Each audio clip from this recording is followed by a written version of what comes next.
that a gang sign? Have you, Oh, like you don't know what it is. You don't know what that is. I have no idea. You don't know. Jimmy Fallon doesn't know. David Letterman doesn't know. We don't know. All the comics and show business don't know what this is. Right? Yeah. What is it? Come on, Jimmy. Seriously, the time is up. People are hip to this kind of stuff. I'm here tonight to blow the lid off it, to be the whistleblower. I'm sick and tired of the secrets and the lies.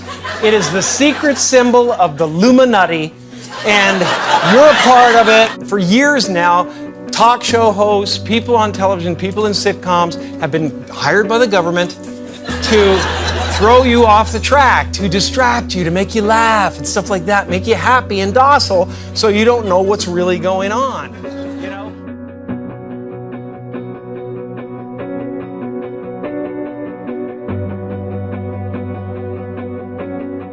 Teaching Satanism in schools sounds like the stuff of horror movies, but a US court ruling on religious freedoms has enabled devil worshippers in Florida to hand out educational material about their beliefs to kids at state schools. And followers of the Antichrist seized on the decision to treat all faiths equally.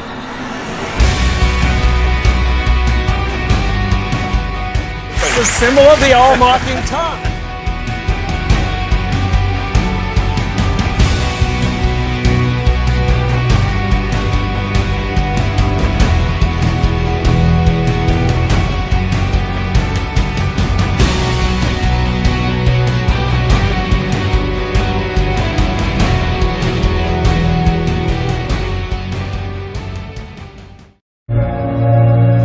Actually, it's an RFID chip, radio frequency identification.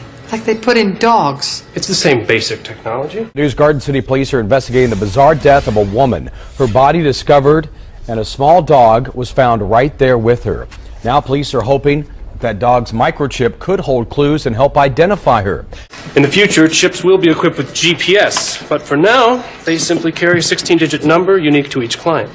How much private information can you put in these chips? The applications are unlimited. In the future, we'll be able to track children, the elderly, criminals, immigrants. Welcome to the New World Order.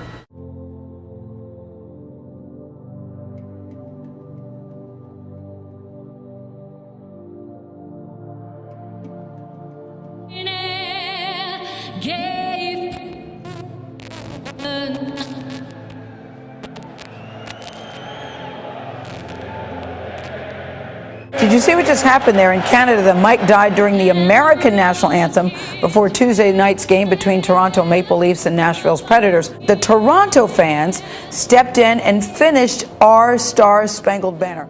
In the past, the president has stood strong about the limits of his role as commander-in-chief. Remember this? The problem is that, I'm the President of the United States. I'm not the Emperor of the United States. My job is to execute laws that are passed. But tonight's executive action contradicts this statement. Fox News senior judicial analyst Judge Andrew Napolitano writing today in the Washington Times, quote, "The framers required that every president swear to do his job faithfully, to serve as a reminder to him that his job requires fidelity to the enforcement of laws, which he may disagree. Without presidential fidelity to the rule of law, we have a king, not a president." In the years that I've been watching presidents and criticizing them because I disagree with them, I have not seen anything as profound as this. The president is a former professor of constitutional law at one of the finest law schools in the world, the University of Chicago Law School. He knows the Constitution very well. He knows that he cannot rewrite the law of the land, and he cannot nullify the law of the land, and that if the effect of his executive action is the functional equivalent of rewriting it or nullifying it, it's wrong, it's unlawful, it's profoundly unconstitutional, and it's disturbing, it's destabilizing. Time to show you some of this morning's headlines. The Wall Street Journal says the director of the NSA expects a dramatic cyber attack on the United States in the next decade. Michael Rogers testified yesterday before the House Intelligence Committee. He said China and one or two other countries are capable of an attack that would shut down our power grid.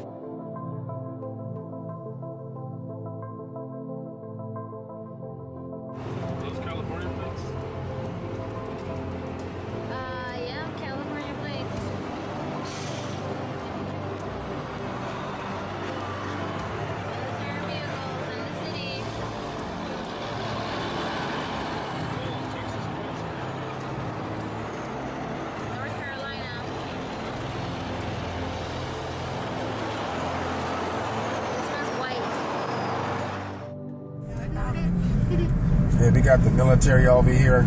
I don't know what they ass doing over here, but they are gassing up, doing something.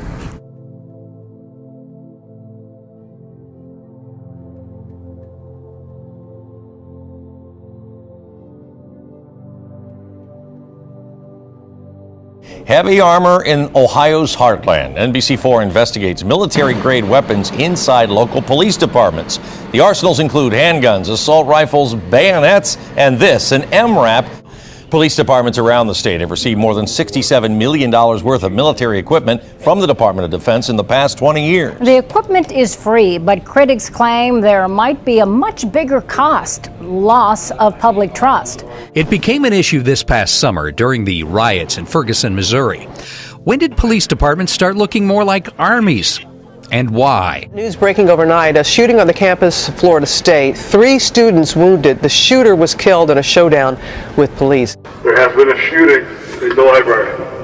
Overnight, a terrifying scene on the campus of Florida State University. Students huddled in the library on lockdown after gunshots are fired. Oh my God. 3 people injured in the gunfire, 1 in critical condition after police say the shooter, acting alone, opened fire overnight. Police are still trying to determine a motive for this shooting here on campus that happened just after midnight Thursday morning.